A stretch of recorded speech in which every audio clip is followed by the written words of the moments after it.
Membuat manusia bertelur. Sudah bertahun-tahun Baginda Raja Harun al-Rasyid ingin mengalahkan Abu Nawas. Namun perangkap-perangkap yang selama ini dibuat, semua bisa diatasi dengan cara-cara yang cemerlang oleh Abu Nawas. Baginda Raja tidak putus asa.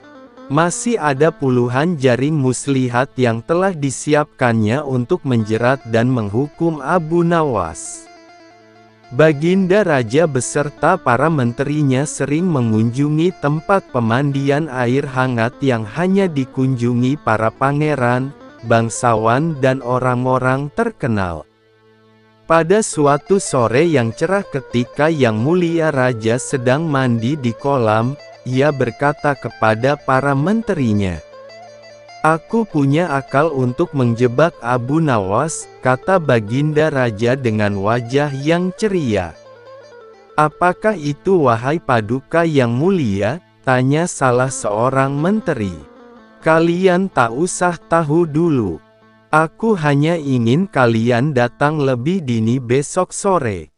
Jangan lupa, datanglah besok sebelum Abu Nawas datang karena aku akan mengundangnya untuk mandi bersama-sama kita," kata Baginda Raja memberi pengarahan. Baginda Raja memang sengaja tidak menyebutkan tipuan apa yang akan digelar besok. Abu Nawas pun diundang untuk mandi bersama Baginda Raja dan para menteri di pemandian air hangat yang terkenal itu. Keesokan harinya, Baginda Raja dan para menteri sudah datang lebih dahulu. Baginda membawa 19 butir telur ayam. 18 butir dibagikan kepada para menterinya, dan 1 butir lagi untuk dirinya sendiri. Kemudian Baginda memberi pengarahan singkat tentang apa yang telah direncanakannya untuk menjebak Abu Nawas. Ketika Abu Nawas datang, Baginda Raja beserta para menteri sudah berendam di kolam. Abu Nawas pun lalu melepas pakaian dan langsung ikut berendam. Abu Nawas berharap-harap cemas. Kira-kira permainan apa lagi yang akan dihadapinya? Mungkin permainan kali ini lebih berat karena Baginda Raja tidak memberi waktu untuk berpikir. Tiba-tiba Baginda Raja membuyarkan lamunan Abu Nawas. Beliau lalu berkata kepada Abu Nawas, "Hai Abu Nawas, aku mengundangmu mandi bersama karena ingin mengajak engkau ikut dalam permainan kami," kata Baginda Raja. "Permainan apakah itu Paduka yang mulia?" tanya Abu Nawas belum mengerti.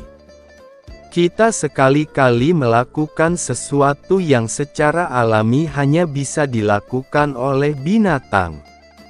Sebagai manusia, kita harus bisa melakukannya dengan cara kita masing-masing," jawab Baginda sambil tersenyum.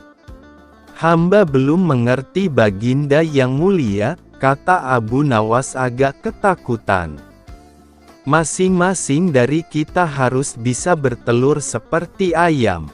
Dan barang siapa yang tidak bisa bertelur, maka ia harus dihukum," tegas Baginda. Abu Nawas tidak berkata apa-apa. Wajahnya nampak murung, lah semakin yakin dirinya tak akan bisa lolos dari lubang jebakan Baginda dengan mudah. Melihat wajah Abu Nawas murung, wajah Baginda Raja semakin berseri-seri.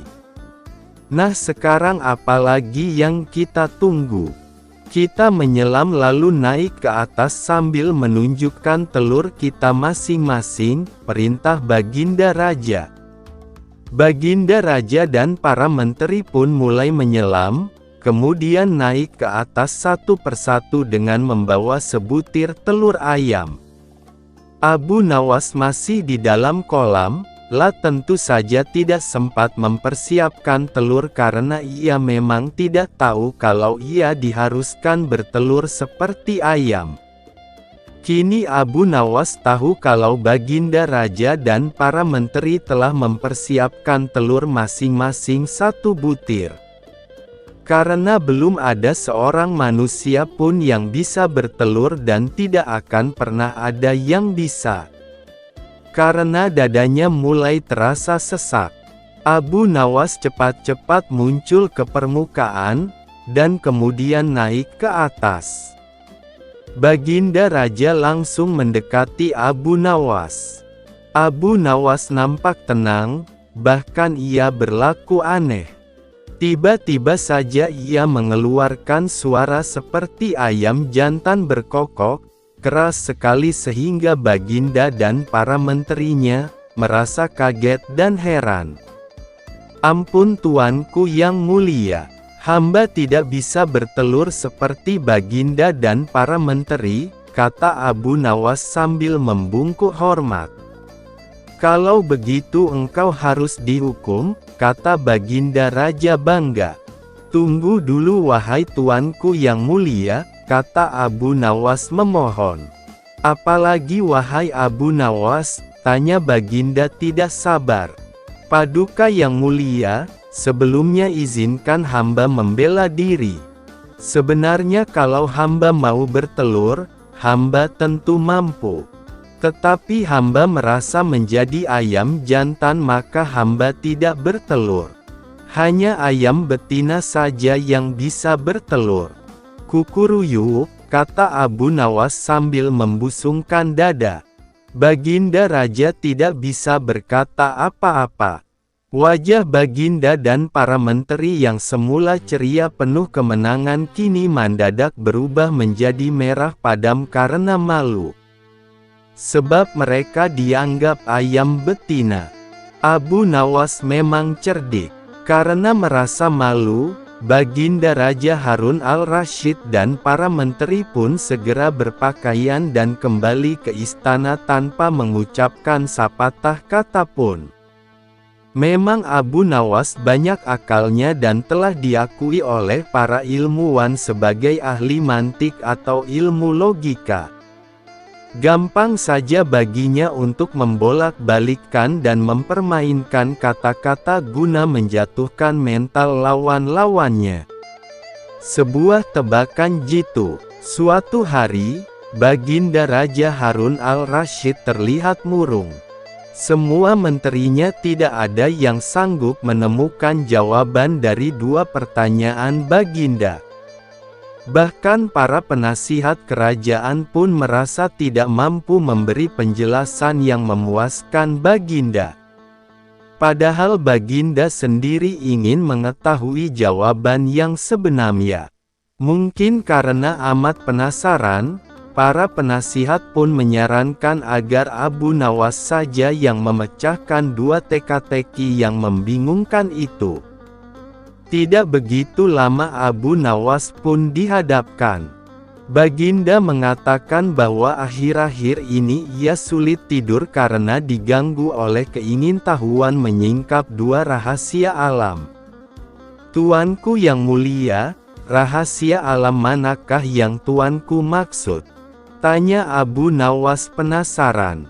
"Aku memanggilmu untuk menemukan jawaban dari 2 teka-teki yang selama ini menggoda pikiranku," kata Baginda. "Dapatkah hamba memecahkan kedua teka-teki itu, tuanku?" tanya Abu Nawas yang mulai khawatir. "Pertama, di manakah sebenarnya batas alam semesta yang diciptakan oleh Tuhan kita?" tanya Baginda. "Di dalam pikiran wahai Paduka yang mulia," jawab Abu Nawas tanpa sedikit pun perasaan ragu.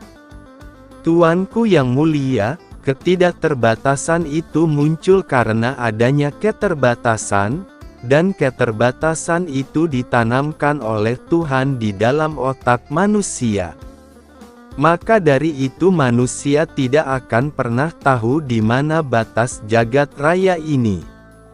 Sesuatu yang terbatas tentu tak akan mampu mengukur sesuatu yang tidak terbatas," lanjut Abu Nawas. Baginda mulai tersenyum karena merasa puas mendengar penjelasan Abu Nawas yang masuk akal. Kemudian Baginda melanjutkan teka-teki yang kedua.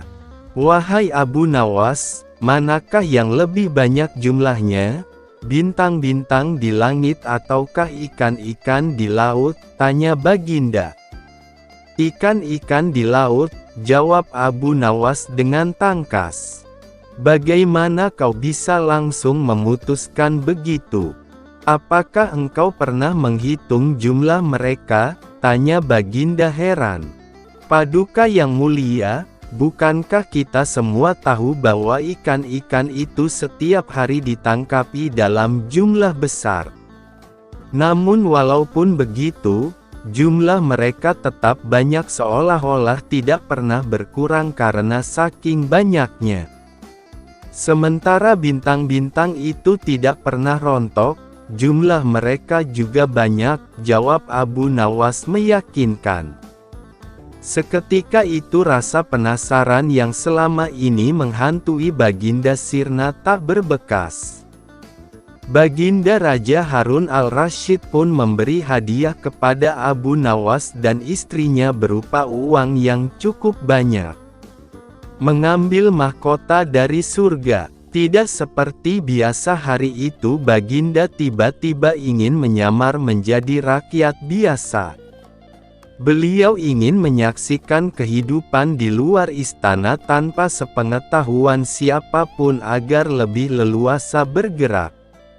Baginda mulai keluar istana dengan pakaian yang amat sederhana layaknya seperti rakyat jelata.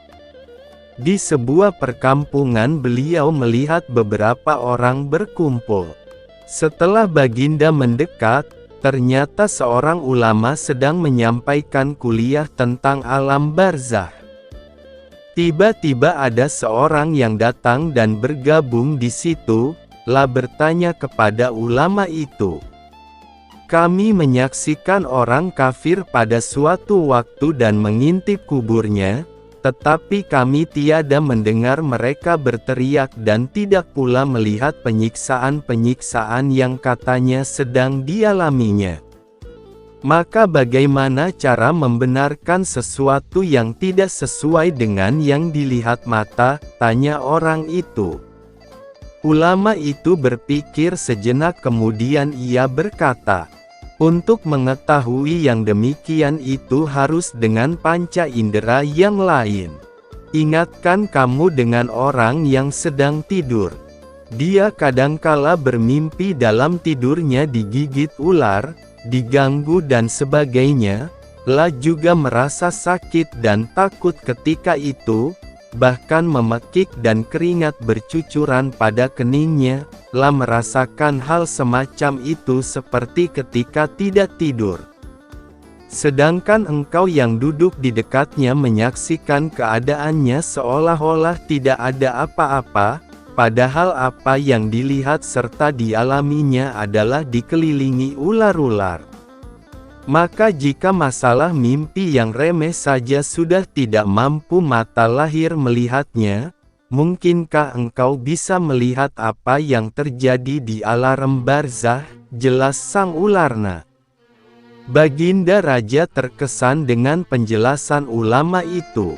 Baginda masih ikut mendengarkan kuliah itu. Kini ulama itu melanjutkan kuliahnya tentang alam akhirat. Dikatakan bahwa di surga tersedia hal-hal yang amat disukai nafsu, termasuk benda-benda.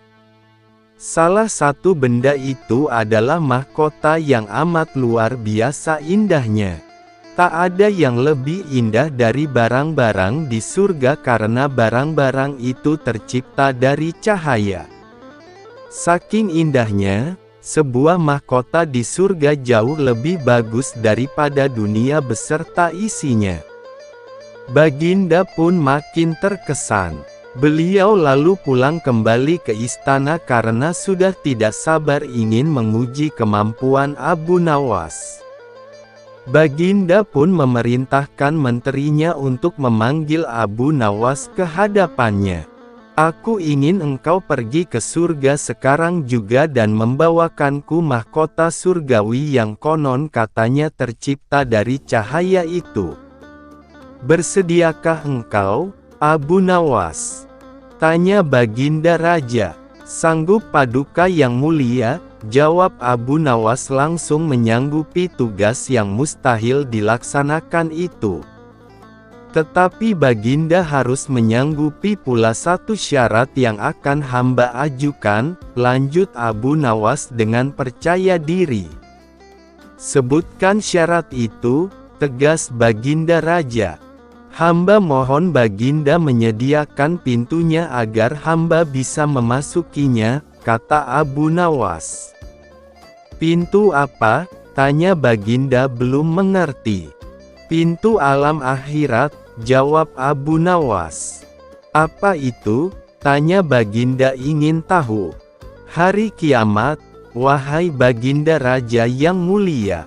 Setiap alam memiliki pintu. Pintu menuju alam dunia adalah rahim ibu, pintu menuju alam barzah adalah kematian. Dan pintu menuju akhirat adalah hari kiamat. Abu Nawas menjelaskan kepada Baginda Raja. Surga itu ada di akhirat. Kalau Baginda masih menghendaki hamba mengambil mahkota dari surga, maka dunia ini harus kiamat dulu, lanjut Abu Nawas. Mendengar penjelasan Abu Nawas, Baginda Raja pun terdiam.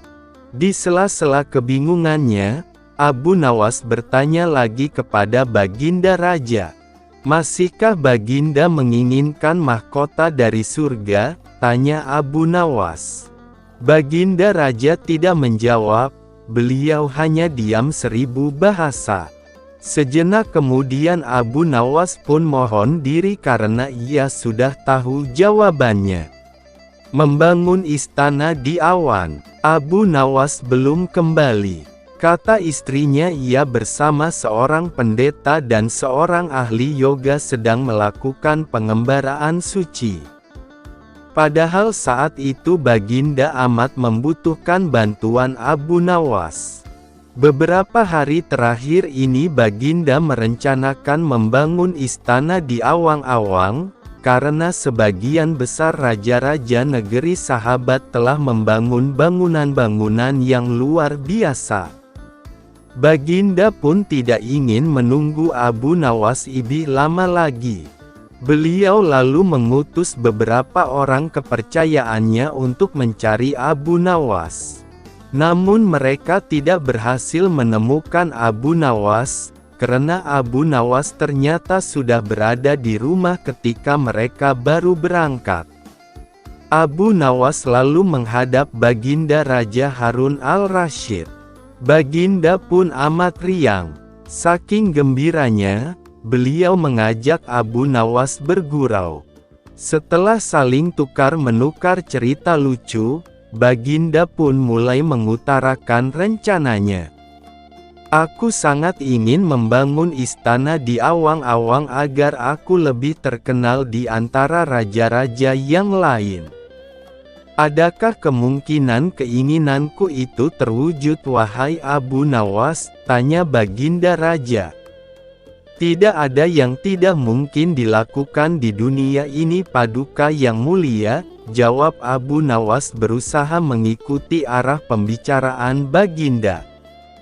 Kalau menurut pendapatmu hal itu tidak mustahil diwujudkan, maka aku serahkan sepenuhnya tugas ini kepadamu, kata Baginda puas.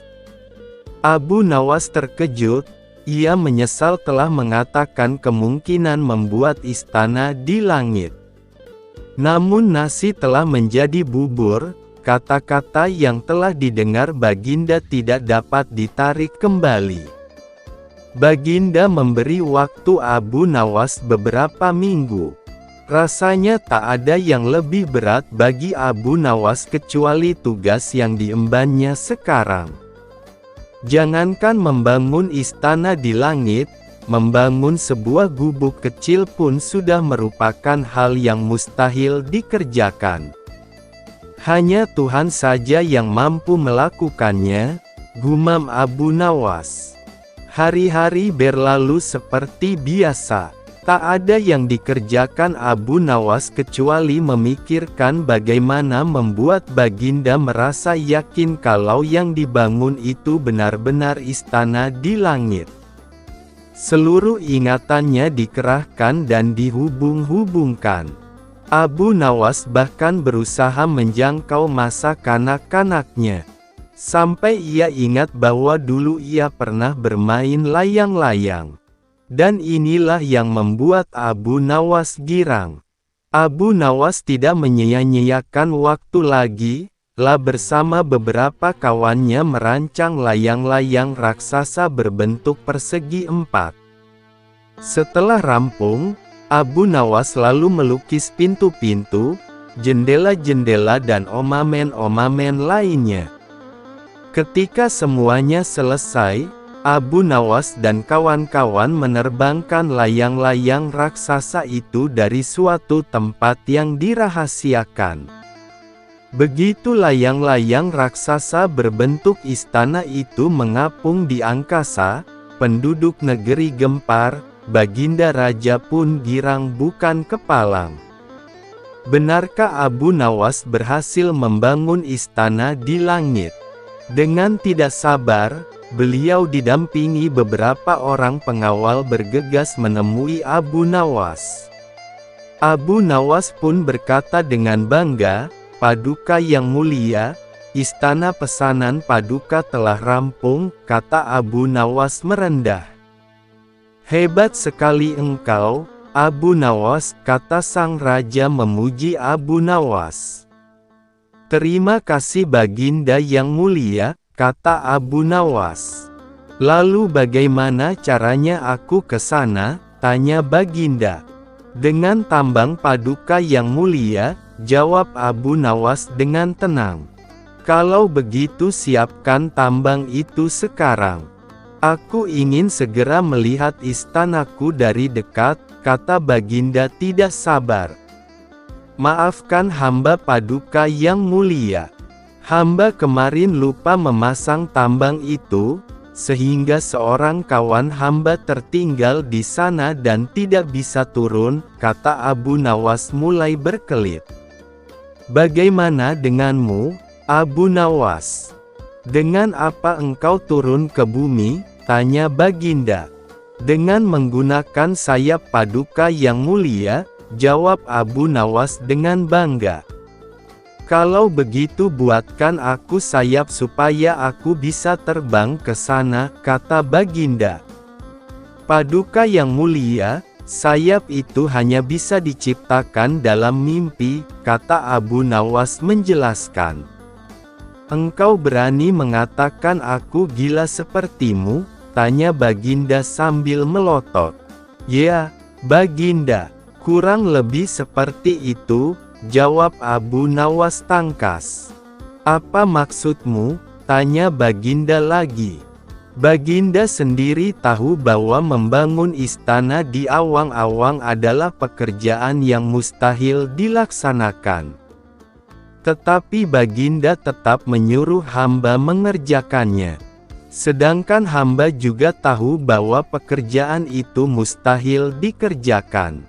Tetapi hamba tetap menyanggupi titah Baginda yang tidak masuk akal itu, kata Abu Nawas berusaha menjelaskan kepada Baginda Raja. "Sebenarnya siapa di antara kita yang gila?" tanya Baginda mulai jengkel. "Saya rasa kami berdua gila, Yang Mulia," jawab Abu Nawas tanpa keraguan. Tanpa menoleh ke belakang, Baginda Raja kembali ke istana ditemani oleh para pengawalnya. Abu Nawas berdiri sendiri sambil menatap ke arah istana yang melayang di angkasa.